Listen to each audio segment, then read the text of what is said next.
si Zaki.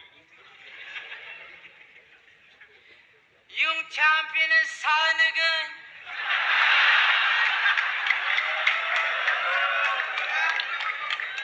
Proud ka doon, yung kalaban mo sa oras ay sumobra lang. Di mo tinalo si Rafian. Ikaw doon yung nasalvage. Bugbog at na-damage kaso mahirap talaga tibagin lalo kung may home court advisor. Gago! Kaya itong arrogant,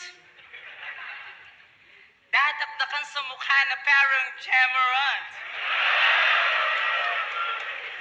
Di lang kento nyo yung yayanig pati continent. Walang pwede makapag-vowel, puro consonant. Ganyan ka confident. Pag nag-rhyme pasok sa lasa, wala mang condiments. Kaya condolence, pag si-sequence, naging konsihal, edi consequence. Ganun ba?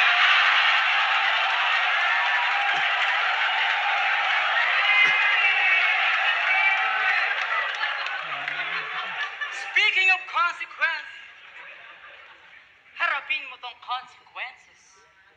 Malamang kukulubot yung rounds na parang courting pesos. Style niya tagilid yung mouth, tas konting anges. Ganyan yung 40 niya, mas 40 pa sa 40 pesos. Siya si Saki. Ampo, tangina, mayabang ka kasi. Kaya anong pagiging humble, sikreto mo? Kapag may magaling na Bisaya, gusto mo lagi credit sa'yo. Ang galing ni Marshall Bonifacio, no? Tamod ko yan. Si GL, ibang klase yung pinakita. Child support, bata ko yan. Yung negrong taga-Bohol na minsan sa inyo nagpahalakhak. 2 inches lang daw si Lil Stroke kung hindi dahil sa sak. Anong ginawa mo, Hansel Cabo? Blowjob mo ba yun? Ina, kapag may umaangat, pinapaba.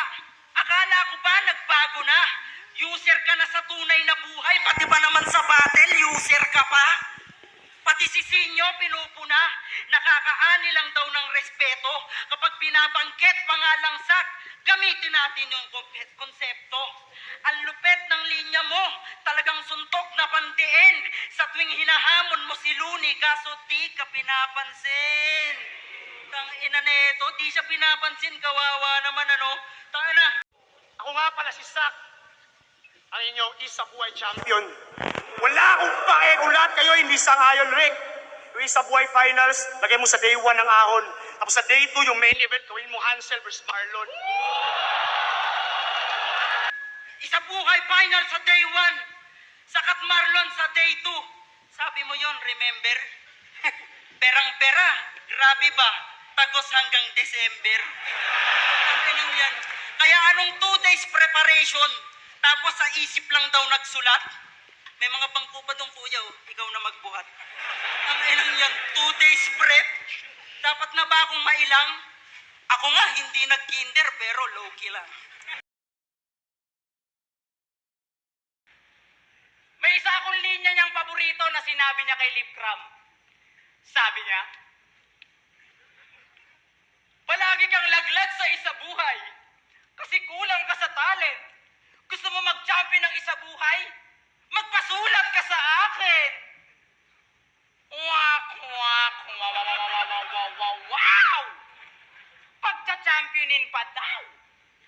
Paalala ko lang, tinalo ka ni JD sa unang round. May linya pa siyang, mapipilayan tong pinsan parang di Marcus Cousins. Malamang nagpasulat to kay Moko Jean kasi yun na lamang kanyang option. Kaya huwag kayong magtiwala sa hinahain neto. Jack, may nakahalo dyan na poison. Palagi kang laglag sa isa buhay kasi kulang ka sa talent. Gusto mo magkampiyon ng isa buhay? Magpasulat ka sa akin. Patay ka sa akin, Lip. Dapat mo nang ihanda iyong coffin. Tong pinsan may injured parang si DeMarcus Cousins. DeMarcus Cousins?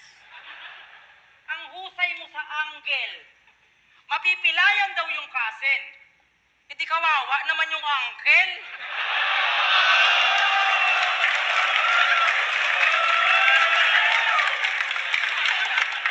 Asin, Uncle, lupit ng injury, ibang twist. Paki-check up naman na maigi. Baka inabot din yung knees.